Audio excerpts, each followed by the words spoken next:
വചനവീഥിയിലൂടെ father ജെ.ബി. Puthur. വിശുദ്ധ മത്തായി രചിച്ച യേശുവിന്റെ സുവിശേഷം അധ്യായം 12 38 മുതൽ 42 വരെയുള്ള വാക്യങ്ങൾ. യോനാ പ്രവാചകന്റെ അടയാളം. അപ്പോൾ നിയമജ്ഞരിലും ഫരിസേയരിലും പെട്ട ചിലർ അവനോട് പറഞ്ഞു, ഗുരു, നിന്നിൽ നിന്ന് ഒരടയാളം കാണാൻ ഞങ്ങൾ ആഗ്രഹിക്കുന്നു. അവൻ മറുപടി പറഞ്ഞു, ദുഷിച്ചതും അവിശ്വസ്തവുമായ തലമുറ അടയാളം അന്വേഷിക്കുന്നു. യോനാ പ്രവാചകന്റെ അടയാളമല്ലാതെ മറ്റൊരടയാളവും അതിന് നൽകപ്പെടുകയില്ല. യോന 3 രാവും 3 പകലും തിമിംഗലത്തിന്റെ ഉദരത്തിൽ കിടന്നതുപോലെ മനുഷ്യപുത്രനും 3 രാവും 3 പകലും ഭൂമിക്കുള്ളിലായിരിക്കും.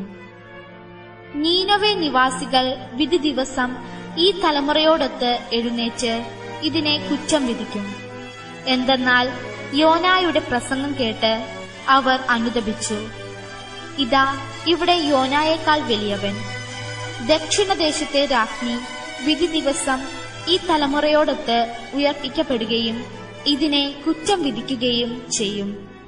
എന്തെന്നാൽ സോളമന്റെ വിജ്ഞാനം ശ്രവിക്കാൻ അവൾ ഭൂമിയുടെ അതിർത്തികളിൽ നിന്ന് വന്നെത്തി. ഇതാ, ഇവിടെ സോളമനേക്കാൾ വലിയവൻ. അടയാളങ്ങളെയും അത്ഭുതങ്ങളെയും പറ്റിയുള്ള യേശുവിന്റെ കാഴ്ചപ്പാട്. ഒരിക്കൽ ഫരിസേയരും നിയമജ്ഞരും ഒത്തുചേർന്ന് യേശുവിനെ സമീപിച്ചുകൊണ്ട് യേശുവിനോട് പറയുന്നു, ഗുരു, അങ്ങ് ദൈവത്താൽ അയക്കപ്പെട്ട ദൈവിക മനുഷ്യനാണ് എന്ന് ഞങ്ങൾ വിശ്വസിക്കുന്നതിന് ഒരു അടയാളം ഞങ്ങളുടെ മുമ്പിൽ അങ്ങ് കാണിക്കണം. അതെന്ത് അടയാളമാണ് അങ്ങ് കാണിക്കാൻ പോകുന്നത്? ഇവരുടെ ഈ ചോദ്യത്തിന് മറുപടി എന്ന നിലയിൽ യേശു പറയുന്നു, അടയാളങ്ങൾ സത്യത്തിന്റെ സ്ഥിരീകരണം എന്ന രീതിയിൽ നിങ്ങൾ നോക്കിക്കാണാൻ ഇടവരരുത്. സത്യത്തിലേക്കുള്ള ചൂണ്ടുപലകളാകാം അടയാളങ്ങളും അത്ഭുതങ്ങളും. യേശുവിന്റെ കാഴ്ചപ്പാടനുസരിച്ച് അടയാളങ്ങളുടെയും അത്ഭുതങ്ങളുടെയും പുറകെയുള്ള പരക്കം പാച്ചിൽ വിശ്വാസത്തിന്റെ തീവ്രതയോ ജീവിതത്തിന്റെ ആധികാരികതയോ ആർജവത്തോ കാണിക്കുന്ന ഒന്നല്ല. മറിച്ച് അടയാളങ്ങളുടെയും അത്ഭുതങ്ങളുടെയും പുറകിലുള്ള അന്വേഷണം വിശ്വാസത്തിന്റെ ശോഷണവും പലതരം അന്ധവിശ്വാസങ്ങൾക്ക് അത് പ്രേരകമാകാനും ഇടവരും എന്നുള്ളതാണ് യേശുവിന്റേതായിട്ടുള്ള കാഴ്ചപ്പാട്.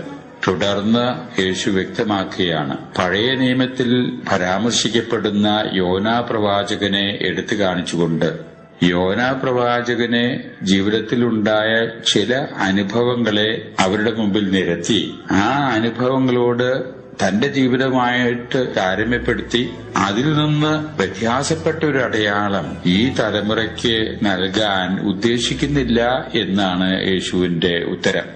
യോനാ പ്രവാചകന്റെ ജീവിതത്തിൽ തിമിംഗലത്തിന്റെ വായിൽ അകപ്പെട്ട് 3 ദിവസത്തോളം സമുദ്ര ഗർത്തത്തിൽ കഴിഞ്ഞുകൂടാൻ ഇടവന്ന യോനാ പ്രവാചകൻ തിമിംഗലത്തിന്റെ വായിൽ നിന്ന് രക്ഷപ്പെട്ടതിന് ശേഷം മാനസാന്തരത്തിന്റെ ഫലമായിട്ട് പുതിയ ഒരു ചിന്താരീതിയിലേക്ക് യോന വന്നതിന്റെ അടിസ്ഥാനത്തിലുള്ള പ്രവർത്തനത്തിന്റെ ഫലമായി നിനിവേ നിവാസികൾക്ക് മുഴുവൻ ഒരു പുനർജീവൻ തന്നെ നൽകാൻ ഇടവന്നതുപോലെ മനുഷ്യപുത്രനായ താനും ഭൂമിയിൽ സംസ്കരിക്കപ്പെട്ട് 3 ദിവസം ഭൂമിയുടെ ഗർത്തത്തിൽ കഴിഞ്ഞുകൂടാൻ ഇടവരുമെന്നും അതിനുശേഷം താൻ ഉയർത്തപ്പെടുന്നതിന്റെ ഫലമായിട്ട് മനുഷ്യരാശിക്ക് മുഴുവൻ പുതിയ ജീവൻ നൽകാൻ ഇടവരുന്ന ഒരു പദ്ധതിയാണ് ദൈവം ആസൂത്രണം ചെയ്തിരിക്കുന്നത് എന്നും ഉള്ള സത്യം അവരുടെ മുമ്പിൽ നിരത്തിവെച്ചുകൊണ്ട് തന്നിലൂടെയാണ് അത് സംഭവിക്കുക എന്നുള്ളത്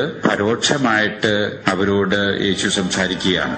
തുടർന്ന് യേശു വ്യക്തമാക്കുന്നു, ഇതിനേക്കാൾ ആധികാരികമായിട്ടുള്ള അടയാളങ്ങളും അത്ഭുതങ്ങളും ഈ തലമുറയെ കാണിക്കുക എന്നുള്ളത് ദൈവത്തിന്റെ പദ്ധതിയല്ല എന്നാണ് യേശു വ്യക്തമാക്കുന്നത്.